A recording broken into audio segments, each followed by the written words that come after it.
Welcome once again to the Radical Imagination. I'm your host, Jim Vrettos.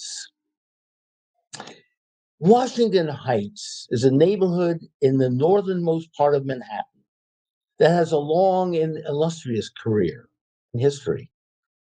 It's named for Fort Washington, a fortification constructed at the highest natural point in Manhattan by the Continental Army troops to defend the area from the British during the Revolutionary War, the American Revolutionary War.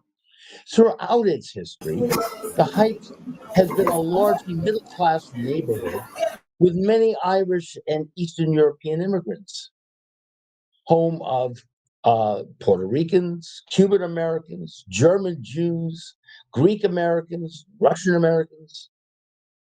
But Dominican Americans became the dominant group by the 1980s. And despite facing great economic difficulties, it became the most prominent Dominican community in the United States. So much so that in 2018, it was designated Little Dominican Republic. Today on the Radical Imagination, we're thrilled to welcome a true girl and young woman from the Heights. Leydis De La Cruz is a bilingual writer and poet born in the Dominican Republic and raised in the New York City community of Washington Heights. Her first book, Of Love and Other Matters of Fate, explored themes of love, loss, sensuality, social justice, and all matters, exploring a young Dominican woman's daily life and humanness. Her second book, that we'll be discussing today, was published this year. It's entitled Unloving Me, a memoir of a girl from the Heights. The captivating memoir of the author's life, struggles, childhood traumas of sexual, emotional, and physical abuse, and her eventual path to self-redemption and healing. Leydis' writing and activism, set in the vibrant community of Washington Heights, is a perfect merging of the personal and social. More than 20 years, the girl from the Heights has written about and dedicated her life to serving the health and social needs of her vulnerable and understaffed and underserved community, working tirelessly to amplify the voices of her own and their trauma and resilience. So, ladies, thank you so very much for being here on the Radical Imagination. Thank you. Yes, and this is Thank the first. you. Thank you, Jim, for having Well, me. thank you, and we must tell our audience that you are really in the where you are in a restaurant at this point in Washington Heights, correct? Yes, So, it's called Aquamarina. And oh, literally, I edited the book here, my first book here. This is my cheers. People know when they need to find me to come to Aquamarina. It's an Italian restaurant owned by a Dominican woman. And Italian. it's Okay, home. Yeah, let's and with let's really good food. but wait a minute. Let's give it a little plug here. What street is that? Where is it? It's on 171st Street and Broadway. Okay, It's 4060 Broadway Avenue, one and seven uh, first and Broadway. and this, I mean, the owner is just such a beautiful soul. Someone who gives a lot to the community, someone who's invested in the community, and this is my place. This is where I come to decompress, to think about strategies, and also where I celebrate all my wins and and process a lot of my losses. Well, I'm so very grateful for this, for sharing this wonderful book with you, and to share this wonderful community place that you are having our talk with. So thank you again for being here so very much, and it fits in perfectly to the first question I have for you. You live in the Heights, but you're not at the heights. That struck me. I think it was in the first few pages of your book. You live in the heights, but you're not of the heights. You want to explain a little more about that, a little more about your background? Well, again, thank you so much for having me on the show. I feel very Absolutely. grateful. And yeah, I started the book with that sentence because I am a Dominican immigrant. I came here at the age of 8. My mother brought me and my siblings. None of my relatives are here. My mother brought them. And when I came to the Heights, I didn't know a lot about the Heights. I was only 8 years old, but Right. little by little, I became the Heights, and the Heights became me. I mean, I've seen the community transform on all levels, politically, socially, economically, and in a way, I was kind of part of a lot of that transformation. So that's what that means. Yeah. But, Right. but by the But end now of the book, I am the Heights. you are the heights as you are now, right? So that's Yes. such an interesting way of putting it. Now you mentioned that you had been separated from your mother for 5 years. You're a very precocious kid, full of energy and humor, and as you are now. But you were separated from your mother. How did that work out? Okay. You So got my it. father came when I was younger. I was around two-ish or one-ish. I don't remember a lot about my father, like I write in the book, because he had migrated to the United States um, before my mom, and then he brought my mom. They lived in Haverstraw, New York. So my paternal side of the family stayed in Haverstraw, New York, which is central Ups, New York, as part of yeah, Rockland upstate. County. Right. Right. Well, central, yeah. And then Yeah. Suburb. my Upper suburb. my mother stayed in came to Washington Heights. So she worked, in factories. She worked in restaurants. What a lot of the immigrant experience is. So when What I did your father came, do? my I'm father sorry. was a construction worker. I see. Yes. Okay. So he was So building buildings. yeah, He was. a lot of the construction in Rockland, he was part of that. But again, Mhm. we were left in DR, and we were being cared for by different family members, which is very part of our culture. The family steps in while the others travel abroad, because the dream is that everybody will eventually reunite, wherever we're migrating to. Right. And we also stayed at um, a girls' all nun school, like boarding school, I would say. Boarding Um, school. That was yeah, run by nuns. it was run by nuns. Yes.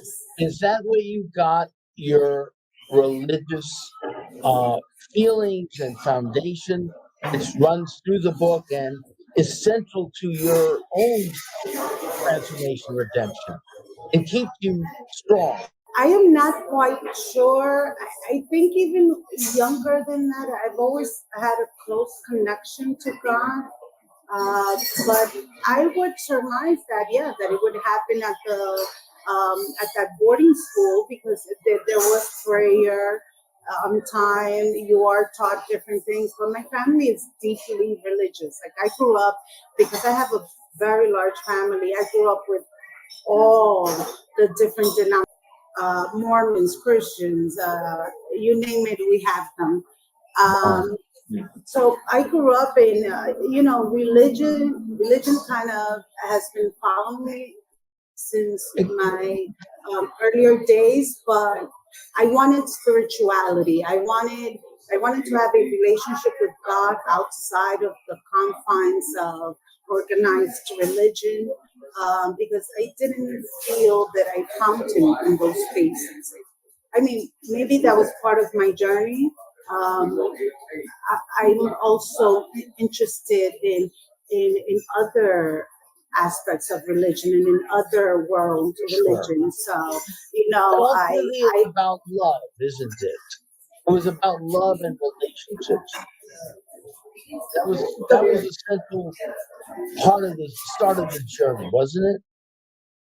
As you mentioned in the book. yes, I think that growing up, I thought that a lot of my journey had to do with relationships, but it's really a relationship of self and self discovery and getting um, being a loving person, uh, but also finding the structures, the support systems within myself to love me back to me. Because a lot of my trauma influenced a lot of the relationships I attracted, right? Yeah. It, Ladies, if I may, this sentence struck out at me. All the people who, quote unquote, who loved me, but secretly hated me. Whoa, wow, what is that? What is that about? All the I people think who loved me, but secretly hated me. yes. I mean it's probably a very strong um, description, but when I think about my journey, the manipulation, the abuse. I mean, I from sexual abuse to being, raped at a later age, to being physically abused. That can never come from love, or maybe an unhealed part of love. So when I had to confront my past, the relationships, the friendships, a lot of the paradigms that my trauma created for me, it was But there was a lack of love there. It may be right. of self, or maybe from them, or maybe a combination of both. But love uplifts, love corrects, but love doesn't abuse. So, and Uh, you attribute that to some of your early childhood experiences um, before the rape occurred with your ex boyfriend. Is that correct? So, yes. you mentioned another. There's so many sentences that jump out at me here, but there's no. You were saying there's nothing more alluring to a wounded girl than a man who smells like all the chaos and horror she survived. I mean, what a powerful sentence. Again, there's nothing more alluring to a wounded girl than a man who smells like all the chaos and horror she survived. Now, this is talking about to your rape to the rapist, this ex-boyfriend. But you are also talking about the chaos and horror you've survived at that point. So you want to describe that a little bit? What do you mean by that Well, sentence? what I mean is that because when people are severely traumatized, when they bring a lot of their inner child, whether that's abuse, abandonment, whatever we want to call it, you create an emotional loop.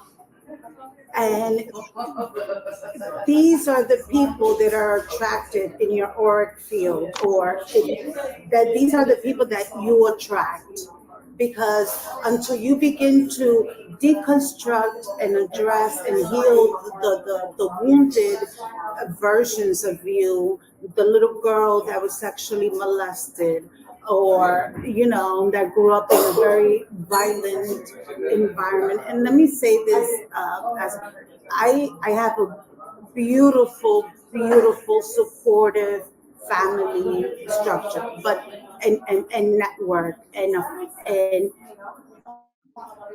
people that are loving and kind.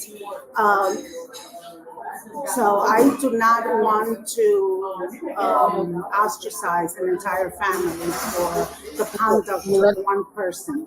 But to that, um, you when you have all those compounded traumas, your selection first there's kind of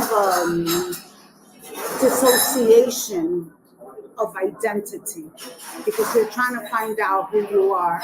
And for many people who have been severely traumatized, that usually happens through relations because relationships are what inform us of what our traumas are, or the things that we need to work through.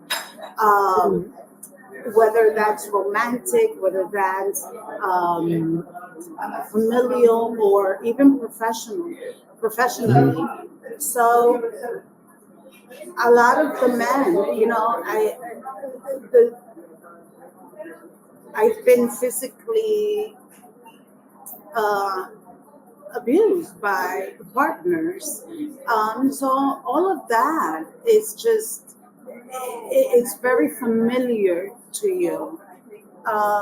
Well, that's what I'm trying It's to not get something at. that you want. That's Right. not what you're seeking. You're seeking love. You're seeking, partnership. You're seeking collaboration. You're seeking growth.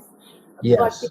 there's an internal battle as to who you are in your identity. You end up selecting a lot of the same people, just in different bodies, until Yeah. you learn the lesson, until you heal the lesson. So Right. that's what I mean by that. It's Right. not that you're necessarily looking out for it. It's just No, very well put, very articulate on it. And just a little bit more information about your innocent child, full of life and energy and love and so on. What is it in in that early years of the family? Was your father verbally abusive to your own mother and so on? What happened there? How were the siblings involved? What were the dynamics that you would like to point to? Again, saying I appreciate very, very much that your family structure is very kind and sound and so on. But what happened in those early years? And you put another way of putting it. You felt like a mechanical robot powering through life, simply taking orders. Yeah. well, that's kind of the plight of the empath, right? Or someone who's a survivor of anything, is that you take on the role of being support systems for a lot of people because you don't want other people to hurt, because you understand pain in a deep I level. see. And you don't know a lot of your boundaries. You don't know, again, because until you understand the self, what is within you, what are you working with yourself, is your inner self. You everybody can order you around, and whether that's, let's say, someone calls you at 3 o'clock in the morning to dump on something. It's not a life it's not a death or life situation, but you're the person that they can call at 3 o'clock in the morning, and then you're left with all that heaviness, all that, um, because people won't ask you, is it okay for me to speak? Can I call you now? I have something, that I want to get off my chest. Or, Right. people just assume that you're the person that they can do that to.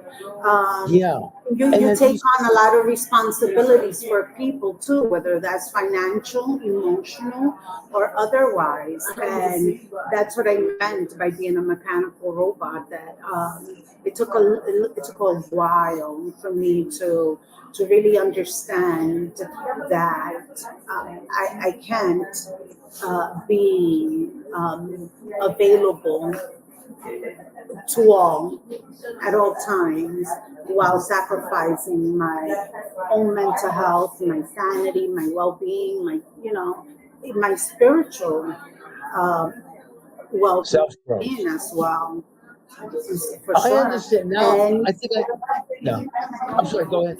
No, I understand I understand this better now. What you're trying to get across here. So, and again, as you mentioned, you're a very precocious child. So you would, and even now, you come across. You have this aura of strength, the smile, the openness. That yeah, people wanna get to know you. They wanna tell you about things and so on. So that yeah. No, don't worry. I'm not gonna. I want to are we keep starting a session? no, no, no, no. I don't. I'm okay. I'm okay. I was all right. But no, but I can see how that might happen. And growing up in the Heights, where so many people were experiencing, right? That immigrant spirit of experience that you're talking about, and the abuse and the exploitation and the identity crisis and so on, and all these people and kids and so on turning to you, it must have been hugely overwhelming because with the rapist, the ex boyfriend you're talking about, you talk about having a sort of pity, among other feelings toward him as well. Is that true? So, um, tell me a little about that because here you're talking about a sort of dynamic between a young man and young woman of a young man who's been very damaged himself, correct? And here you trustingly and wanting and searching for that great love and companionship and so on, uh, get sucked into someone who obviously then turns out to be a person that's not good for you and that's toxic. Is this something that you experience or have noticed as something that that it just it's not just an isolated case that this is occurring in a number of the friends and the people that you've gotten to know in the community? That was a To your long-winded point, question. and so to your point, and thank you for that question, because it deals with so many layers, right? Again, I was fairly young, and yes, I do attract a lot of people because of my energy, because of my disposition, and because I also understand pain, and there's a relatability about me that makes people want to share their stories with me. And in terms of love, again, I go back to identity because the healed version of me would have seen through a lot of that. And again, this is not a man who was abusive to me, physically abusive. So Right. when that happened, it was really uh, devastating, and it was a horrific event, you know. Yeah. So yeah, I mean, this is the person I'm with, and he's going through something. So um, I'm going to help. But then once I understood that there was deception, that there were lies, I said, no, I have to do, what's best for me. And that is one thing I will always give myself. That despite whatever, I've always given myself the opportunity to make really hard decisions in spite. of how in love I am with someone. And I think that he just couldn't deal with the fact that we couldn't be together because he was deceptive, because he did lie. And I guess that I think in the book I frame it like this is the child he could give me by raping me because he knew the relationship had come to an end. Right. So that's what his rape was. It was a psychological uh, attempt to break my humanity. That's all it can be. Because And I enormous no anger one of is to pregnant serve women. I'm sorry, I didn't mean to. Anger, hatred of women. for sure. That's part of the Right. shadows or the demons or the brokenness that a lot of these men, because these men grow up in misogynistic environments, patriarchal environments that let them know that they can, that it's okay, that that's what women deserve. That you know that phrase, everybody knows a rape victim, but nobody knows a rapist. Yeah. It's part of the Yes. accountability of society, and especially men, because men have to be the guards, the protectors of women. So, in the circle of men, when men see behavior or hear rumors or hear or witness behavior that is destructive, that is appalling, that is sadistic, they Absolutely. should be Yeah. calling out their circle out and saying that is reprehensible. They should go as far as reporting, The reporting men to each the other. men Right.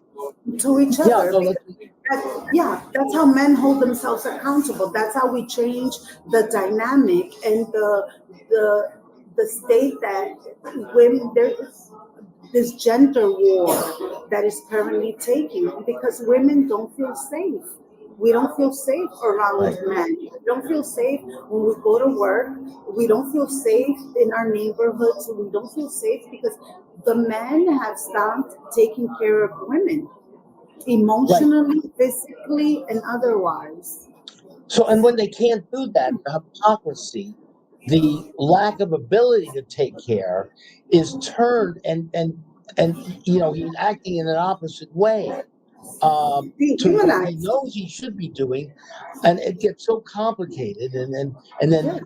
it's so unfair. But as you're pointing out, it becomes the women themselves, the Dominican women in this case, as the ones who really have to educate the men, which is a hell of a thing to expect because you got to retain some sort of your own humanness and your own identity, and yet this is so toxic. You know what I want to ask, because we have uh, another thing in common is that, of course, I taught at John Jay for many years in the sociology department, and you work at John Jay. Yes, good old John Jay, right? And have now I was there for over 25 years, and this was a little while ago. So have you noticed, I don't know how long you taught at John Day, but have you noticed a change in the generations here? Are the younger Dominican men and women in particular having different sets of different types of interactions than perhaps you had? If you allow me, before I answer this question, I want to go back to, I Absolutely. want to remind everyone that is abuse, whether physical, sexual, economic, or otherwise, it's not gender or social based. It doesn't know social boundaries. It doesn't know social status. It happens in wealthy families. It happens in, Absolutely. all across the board, from academic to social to it happens all across the board, and it's People something running that for we should be. president. Yes, we understand that. Yes, I meant I Yeah. absolutely agree with you, but I just wanted to know So what your experience. I think that this is what my thought is, that I am very hopeful. I think that there's a new wave of younger people who have turned into spirituality. And again, the world that they're living in is very different than the world we grew up in. From technology to accessibility, to everything. But I think that there's less of a need for them to have structures that are demeaning and dehumanizing despite gender. So I think that that's something that across the board we're seeing a lot of activism, and young people have always been part of activism. And we know that all revolutions really started with really young people taking on the heat of the call, right, for change. And so as more young people get exposed to the truth, to behaviors that are toxic, that are dehumanizing, that are fundamentally crippling to communities across the board. Because it doesn't matter if this is happening in the suburbs or if it's happening in the ghettos of our of these United States. It needs to be addressed worldwide. So I think that they have less of a tolerance for a lot of the things that we hushed because we don't we don't air our dirty laundry. I think that they're okay with airing all the laundry and putting it on the street and burning it if necessary. Um, Excuse the analogy. I'm not supporting arson or anything like that. No, we got you. We understand. No. But I think that they want equality across the board. I think that they want to be able to walk the streets and feel peaceful, and to know that they're okay, that they're safe, whether they're women, whether they're gay or homosexual, whether they're identify as whatever. Humanity, we just want safety in spaces where we are honored and our sanctity is honored and valued. And that's what you're talking about generally, and want to get more specific too about your understanding of spirituality. But before you get into that, let me just say, because again, we are John Jay here, also the leading school for criminal justice. Well, yes, but so much of that criminal justice system in the past and still continuing into the present involves policies that are dehumanizing, that are demeaning, mass incarceration. We have a criminal justice system that still disproportionately goes after the lowest, the lower classes, and so on, and racially is discriminatory.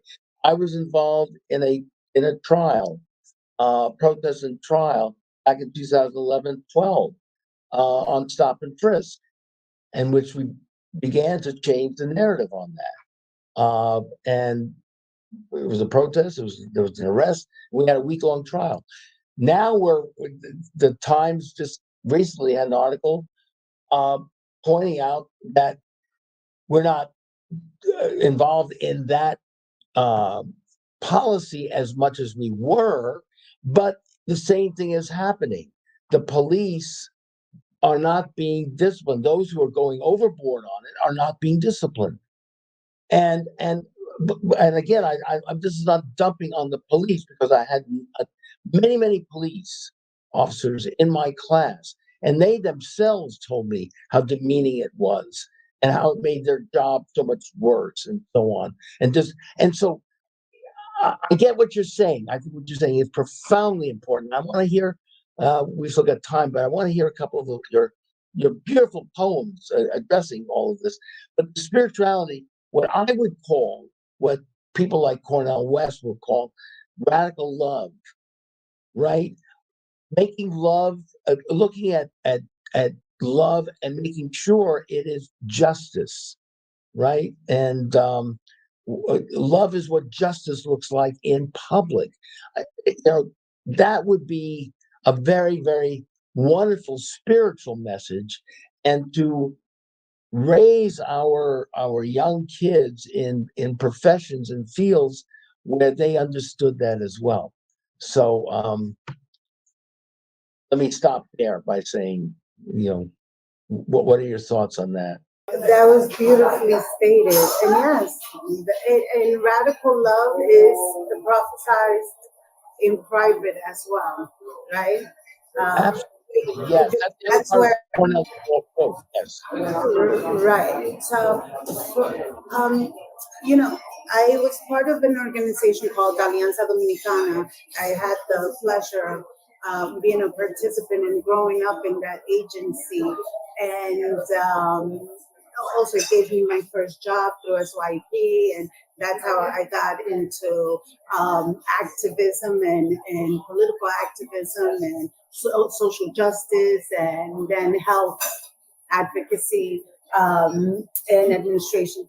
But one of the big things that we did in that organization was to really bring together two bodies that seem to have opposing systems or beliefs or attitudes about each other, which is young people in the police department, and especially the local precincts 34 and 33 back in the day, when Yeah. people Garcia, I'm not sure, I'm sure you're familiar with people Garcia. It was huge for our community. The riot or the uprisings that took place right after his murder, and how do we bridge the relationship? A very important, because police officers, the police department, the fire department, they have key roles in our communities, right? They're part of that safety net for our community. And to be at wars, and it's all about policy, because when we started doing the work, we understood that a lot of these officers, they're in a corner. They're backed into a corner. That's not what they want to do. That's what they have to do. That's what the job demands. But a lot of it was the policy, because the policy had more effect, more long-term effects on the breaking down or the further breaking down of many underserved communities than the tickets, or, it was young people being incarcerated for loitering, young people being incarcerated for marijuana use or possession, breaking the family unit.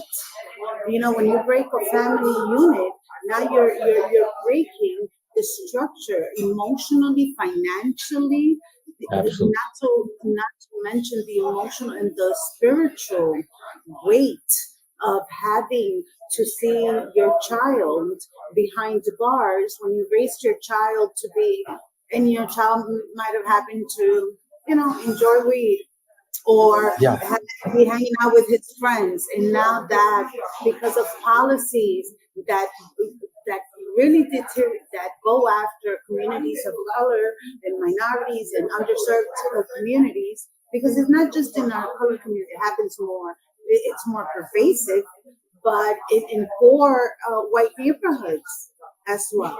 I mean, the outcome maybe Work class neighborhoods as well. So it's the policies that have to be deconstructed, and we have to start working from a place and have legislation and politicians that actually care. So we take the money out of politics. We take the money out of politics. We take out the lobbying, right? We take these PACs, and we can get a society that is healthy, that is functioning, that is working to not be self-servient, but to serve the institution, the body that elected them. So, Absolutely. you know, I love it's the way you combine.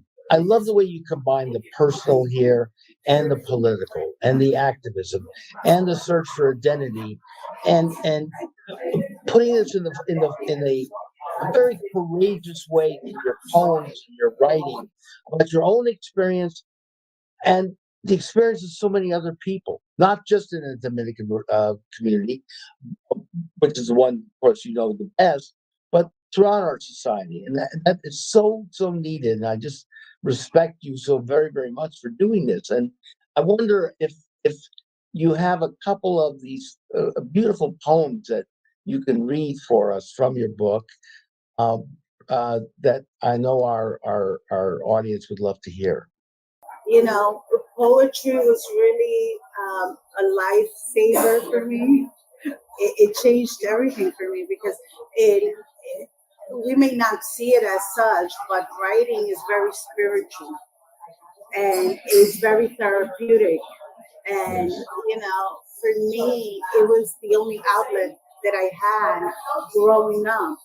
I've always loved to write. I would just take out my notebook and write how I felt, and then that turned into a more poetic flow. And I would just lose myself in poetry, and I started using it to heal myself. I really did use it to find parts of me that I knew were within me, but I didn't have the consciousness to access it. And but writing gave me kind of that window and that portal to do so. I, Did you have a teacher or mentor? Somebody that said, "Hey, this is good stuff." It was all on your own. Wow, I amazing, amazing. I've never, not even a class, and which I should and I will. Well, hold it up for our audience to see. You got it. There they are. This is in Spanish. This one I'm currently editing, so it'll be translated in Spanish. Look at this beautiful cover. So it's Yes. Unloving Me, Memoir of a Girl from the Heights. This is my inner child. This is me as a little girl, and adult me. Well, And sorry. adult. Okay. I see. All right. Adult me, and then because it's Washington Heights, the bridge has to be there. But also, we have a beacon. We have the lighthouse because By that's By Washington Bridge. George Washington Bridge. yeah. I So used this to. is I used to. I'm sorry. I used to play tennis there yes. So 30, 40 years ago. Is it it's still there? still The tennis there. court? Don't All of it. It's beautiful. don't And tell there's anybody. Don't tell anybody it's a tennis court. Okay, you I'm know who teasing. I saw on my walk because I walked there. No. That was part of my healing. Chef Ramsey. So Uh-huh. yeah, everybody comes uptown now, All and right. There you go. it's Understood. amazing. Ladies, listen. We are running out of time. Okay. Can you read a couple of the beautiful poems that you've written for us? And which ones you're going to read? I am. Which one do you want to start with? I'll read. People see People what see they are. what they are. Okay. Let me just get my glasses. Absolutely. Absolutely. All right. All right. And well, I've already got my glasses. I'll put my glasses on. So no, I don't. I'm not wearing my glasses. This is a remarkable young woman who has really written beautiful, beautiful book, and just highly recommend it. But listen, we have And about this is 3 minutes to go. So book. go ahead. Oh, this is my first book. It's called Of Love and Other Matters of Fate. This is a poetry book, so go get it. I'm on Amazon and Barnes and Nobles. Right, We and have 2 minutes. Unlove Me is an interesting title. I mean, just in 15 seconds. Why did you choose that title? Because I had to deprogram all the paradigms around Got it. love that Got it. trauma built in me. So Got it. yeah, Okay. but it's on loving me back to myself. Got it. Yeah. People see what they are. Okay. Yes. All right. You see a frayed woman, a window whose backdrop is dreary and faded. You see a sullen woman full of misfortune, deficient of adventures, a damsel without a Don Quixote. You see a woman full of longing, lost in her grief, in love with what little hope resides within her, a face dejected by life's tragedies, and eyes pleased by the journey. You see a dilapidated barricade, a fruitless face, a stance that has surrendered. I assure you, you couldn't be more misguided. I see a mule, a woman with immutable depth, a gait that challenges, a gaze that flagellates, dressed in black to regain strength, dressed in red to count the mourning of the unconsciousness, an edifice erected by bricks, with bricks solely built by her. Behind that window, there is life. A magnolia tree that blooms in March, a verse that keeps on sowing, a desire to be her own inspiration, and a what for those who wish to threaten her. Her aroma is perennial with gardenias, perpetual is the desire she provokes in men. I see a woman who loves herself. Yeah. I see feet firmly planted for the next voyage.